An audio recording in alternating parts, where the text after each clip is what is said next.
Could the UK housing market burst? That is the question. Well, if you're thinking about buying a house in the UK, then think again, as the UK house price picked up speed to the highest in 7 years, leaving the average house price at a vast £186,000. Hello and thank you for joining me. I'm Kiri Bloor and this is today's Press Review. The Bank of England Governor Mark Carney said that the housing market posed the biggest risk to the British economic recovery, due in large part to the lack of new home building. The central bank is expected to take more measures, possibly this month, to control mortgage lending. This is the first time that the index has returned to its peak since the crisis, and news that annual price inflation is now running at 11.1%, its highest level since June 2007, has fueled further calls for policymakers to step in to cool the market down. Robert Gardner, Nationwide's chief economist, said low mortgage rates and growing buyer confidence on the back of improving labour market conditions and the brighter economic outlook are probably playing a much greater role in stimulating buyer demand.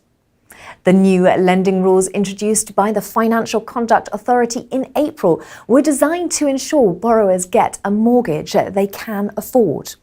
In order to obtain a mortgage in the UK, borrowers are now faced with intrusive checks on their income and spending habits and tough stress tests that gauge whether they can cope comfortably with increased payments when interest rates do finally rise.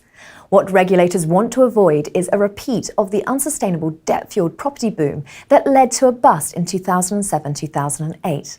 Robert Gardner also said it is too early to say whether the housing market is seeing the start of a cooling trend. However, with mortgage rates close to an all-time low and labour market conditions continuing to improve, underlying demand for homes is likely to remain strong.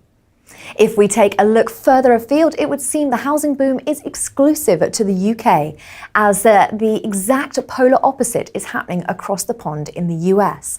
Home prices in 20 US cities rose at a slower pace in the year ended in March, as the housing market began to weaken at the start of 2014.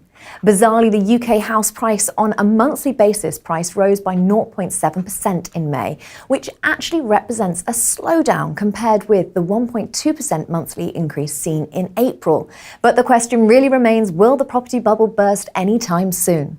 But until next time, it's goodbye from me.